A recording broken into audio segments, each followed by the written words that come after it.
Hello सो बात करते हैं इंडियन ऑयल कॉर्पोरेशन की 123 का स्टॉक हो चुका है और बहुत बेहतरीन रैली आज के दिन में आई है। 22 मिलियन शेयर्स यहाँ पर ट्रेड होते हुए दिखाई दिए हैं। और बात करेंगे इस वीडियो में कि आईओसी में मुझे क्यों लगता है कि आपका पैसा डबल हो सकता है, बल्कि डबल से भी ज्यादा हो सकता है। क्या कारण है आज की रैली के पीछे, कहां पर आपको खरीदारी करनी है और क्या टारगेट आपको लेकर के चलना है। खबरें बहुत सारी हैं, आईओसी ने जो खबरें सुनाई है वो बहुत गजब की हैं, जिसकी वजह से इसमें और ज्यादा रैली की उम्मीद की जा रही है। ऑयल सेक्टर इस बार तूफान ला रहा है। आप देखिए, चाहे ऑयल इंडिया हो, चाहे ओएनजीसी हो, एनटीपीसी हो, इंडियन ऑयल कॉर्पोरेशन हो या कोई और स्टॉक हो, प्राइवेट सेक्टर का ही क्यों ना सही, जिस तरह से तेलों के दाम बाजार में बढ़ रहे हैं, लगातार ऑयल सेक्टर में रैली को एंजॉय किया जा रहा है और वही रैली मैं आपके लिए लेकर आया हूं। शुरू करते हैं क्या हो टारगेट से, बट उससे पहले अगर आप चैनल पे नए हो तो प्लीज चैनल को सब्सक्राइब कर दो and hit the bell icon ताकि आपको नोटिफिकेशन मिल सके। चलिए स्टार्ट करते हैं। देखिए, अब सबसे पहले होता क्या है कि अगर आप किसी स्टॉक में रैली देख के पैसा लगा लेते हैं तो कई बार ऐसा होता है कि प्रोबेबिलिटी का गेम है सारा। Stock market is all about probability and patience. तो क्या ये स्टॉक ऐसा है जिसमें अगर गिरावट होती है तो एक हफ्ता दो हफ्ता आप इस स्टॉक को होल्ड करके रख सको 2% 3% डाउन पे? तो उस बारे में बात करेंगे। सबसे पहले फंडामेंटल्स कैसे हैं कंपनी के, टेक्निकल पैटर्न कैसा है कंपनी का, खबरें क्या आई हैं जिसकी वजह से मुझे लगता है कि डबल हो सकता है आपका स्टॉक, एंड मार्केट की खबर क्या रही है आज के दिन की। चलिए स्टार्ट करते हैं सबसे पहले फंडामेंटल्स से।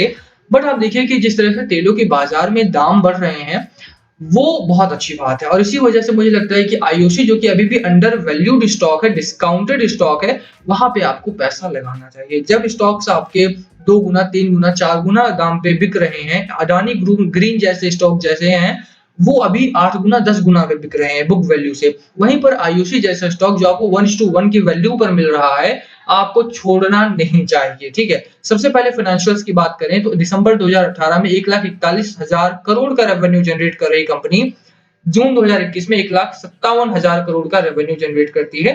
बहुत डिसेंट ग्रोथ है, अच्छी ग्रोथ है यहाँ पे। अब उसमें भी अगर आप ये मान लें कि कोरोना था उसके बावजूद भी ग्रोथ हुई है, तो सोचिए कितनी ज्यादा ग्रोथ हो सकती थी अगर कोरोना ना होता तो।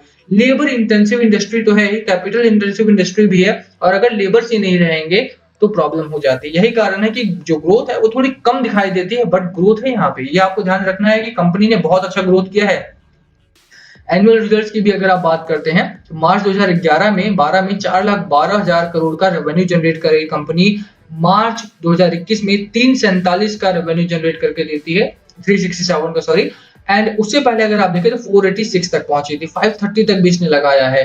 तो ग्रोथ है कंपनी में, कोविड की वजह से थोड़ा अप एंड डाउन हुआ है बट अच्छी ग्रोथ देखने को मिलती है। फाइनेंशियल्स अच्छे हैं कंपनी के साफ तौर पर यहाँ पे। आप देखिए कि नेट प्रॉफिट की भी बात कर ले यहाँ पर तो 4,286 करोड़ से उठ करके 25,000 करोड़ का रेवेन्यू जनरेट करना स्टार्ट करती है कंपनी। आप सोच लीजिए कितने टाइम्स आपको प्रॉफिट मिल रहा होता अगर आपने 2012 में पैसा लगाया होता तो। नेट प्रॉफिट काफी डिपेंडेबल है यहाँ पे। ठीक है, तो 2012 में 4,000 करोड़ का रेवेन्यू नेट प्रॉफिट जनरेट कर रही थी company, and now it is generating around 25,000 crore rupees net profit. Net profit है जो कंपनी के अपने खाते में आ रहा है, डेप्रिसिएशन नहीं है, टैक्स नहीं है, एबिटा वगैरह सब निकाल के तब है ये पैसा। नेट प्रॉफिट आप सोचिए कितना भारी है यहाँ पे। ठीक है, तो फाइनेंशियल सेक्टर बहुत अच्छा चल रहा है, फाइनेंशियल्स बहुत अच्छे हैं, बैलेंस शीट अच्छी है यहाँ पे। दूसरी चीज शेयर होल्डिंग पे नजर डालते हैं। शेयर होल्डिंग में क्या चल रहा है इनका, देखिए एफआईआईज ने जून क्वार्टर में अपनी शेयर होल्डिंग को बढ़ाया था। आप समझ सकते हैं कि जून क्वार्टर में क्या रहा था, लगातार तेलों के दाम बढ़ रहे थे और लोगों को दिख रहा था कि तेलों के दाम बढ़ रहे हैं, अब प्रॉफिट हो सकता है ऐसी कंपनीज में, but they did not invested in this company. उन्होंने किसी और में पैसा लगाया और अब वो पैसा बढ़ नहीं रहा है। कुछ स्टॉक्स नहीं बढ़ रहे हैं, ठीक है, बिल्कुल नहीं बढ़ रहे हैं। आईओसी जैसे स्टॉक जहां पर पैसा लगाना था आपने वहां पर नहीं लगाया, अब मौका है आपके पास, चूकना नहीं है। फाइनेंशियल्स अच्छे हैं, शेयर होल्डिंग पैटर्न अच्छा है। अब लेकर के चलता हूं मैं आपको खबरों पर। खबरें क्या है हमारे पास, देखिए सबसे पहली खबर है straight run IOC and it's subsidiary Chennai petroleum corporation have started working on the 31,000 crore के रिफाइनरी प्रोजेक्ट पर नागापट्टिनम इन तमिलनाडु में काम करना शुरू किया है। इतनी बड़ी इन्वेस्टमेंट करने जा रही है कंपनी तमिलनाडु में 31,580 करोड़ की। अब ये बड़ी इन्वेस्टमेंट है और उसका प्रॉफिटेबल होना कितना मायने रखता है इसकी बात कर लेते हैं, उसके बाद आएंगे खबर पर। ये है India needs to add 2 million barrels per day of refining capacity by 2030 to help its economic expansion, even as it takes steps to move to cleaner fuels, said the chairman of IOC, the country's top refiner। Country के top refiner ने कहा है कि India को हर दिन 2 million barrel per day add करना होगा अपनी रिफाइनिंग कैपेसिटी में, ऐड करना होगा अपनी रिफाइनिंग कैपेसिटी में बाय 2030।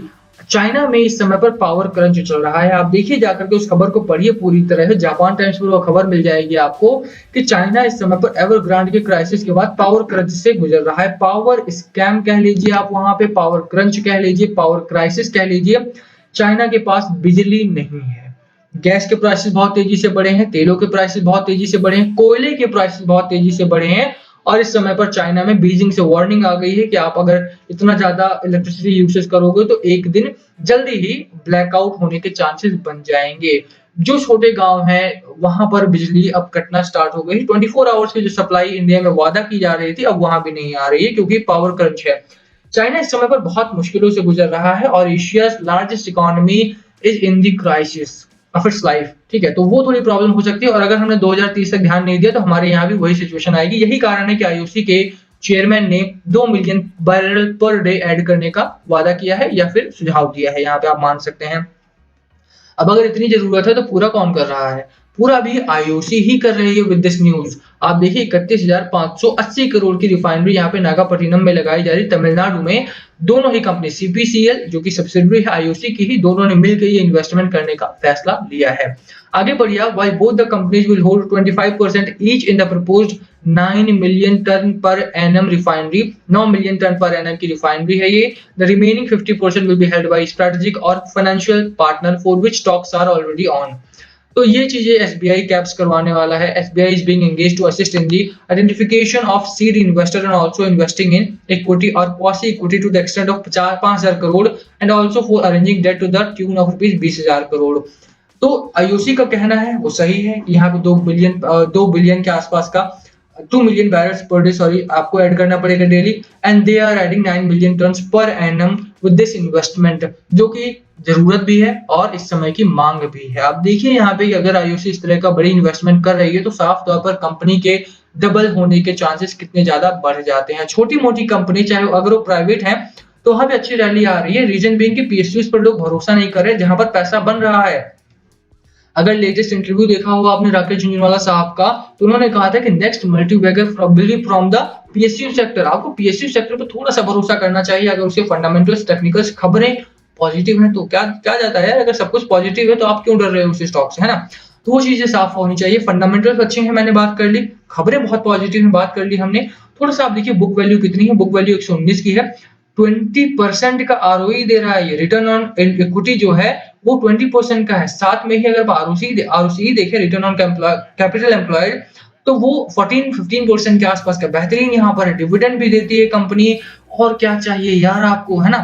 अब टेक्निकल्स की बात कर लेते हैं। तो टेक्निकल पैटर्न में अगर आप देखते हैं यहाँ पे, sorry let me open it in the next tab. अब देखिए कि यहाँ पे जो टेक्निकल पैटर्न है हमारा, पैटर्न बहुत अच्छा है। डेली चार्ट पे भी अगर आप इसे देखते हैं, डेली चार्ट में एक सपोर्ट मिल रहा है कंपनी को अराउंड दिस पॉइंट। ठीक है, ये पॉइंट पे 117 के आसपास का आपको सपोर्ट है। यहाँ पे सीधे ही अगर आप देखेंगे तो एक अच्छा टारगेट है 117 से लेकर के आप ऊपर साइड जाएंगे तो पहला टारगेट आपका 127 के आसपास का होना चाहिए, शॉर्ट टर्म टारगेट अगर हम बात करें तो। एंड लॉन्ग टर्म टारगेट अगर हम बात करें तो क्योंकि कंपनी एक अच्छे परफॉर्मेंस में है और वीकली चार्ट पर हम चले जाते हैं अपने लॉन्ग टर्म टारगेट के लिए। देखिए आपका जो लॉन्ग टर्म टारगेट होना चाहिए this somewhere around this point, आपका लॉन्ग टर्म टारगेट 160 के आसपास का आप लॉन्ग टर्म टारगेट यहाँ पर लेकर के चल सकते हैं। जिस तरह का चार्ट पैटर्न आपका बढ़ा है और मैगडी में जिस तरह के अच्छे बदलाव हैं, स्ट्रांगली बुल रन में मैगडी है आपका। तेलों का बाजार ऑलरेडी गर्म है और जरूरतें हैं हमें। यही कारण है कि आईओसी पे भरोसा किया जा रहा है। आरएसआई की बात करें 70 का आरएसआई, मूड में है बाजार और मूड में है तेलों का स्टॉक भी। तो खरीदारी करके चलो, छोड़ना नहीं है स्टॉक को, मौका चूकना नहीं है आपको, यहाँ पे चौका लगा देना है। खबरें अच्छी हैं तो पैसा बनेगा, मौका बहुत अच्छा है आपके सामने। बात कर लेते हैं निफ्टी 50 की। तो देखिए चार्ट पैटर्न अच्छा है हमारा, सपोर्ट मिल रहा है हमारे निफ्टी इंडेक्स को 17,550 के आसपास का। आज ब्रेकआउट नहीं दिया है कोई बहुत डाउनवर्ड में, तो अच्छी बात है। मुझे लगता है कि एक दो दिन में थोड़ा स्टेबलाइज होगा। हमारा वैसे भी एक्सपायरी वीक चल रहा है, थोड़ा सा वोलेटिलिटी एक्सपेक्ट करके चलना चाहिए आपको। यहाँ पे एफआईआईज की बात करें तो डीआईआईज ने कल बहुत अच्छी खरीदारी की थी, एफआईआईज ने वहीं पर बिकवाली की थी 600 करोड़ के आसपास की।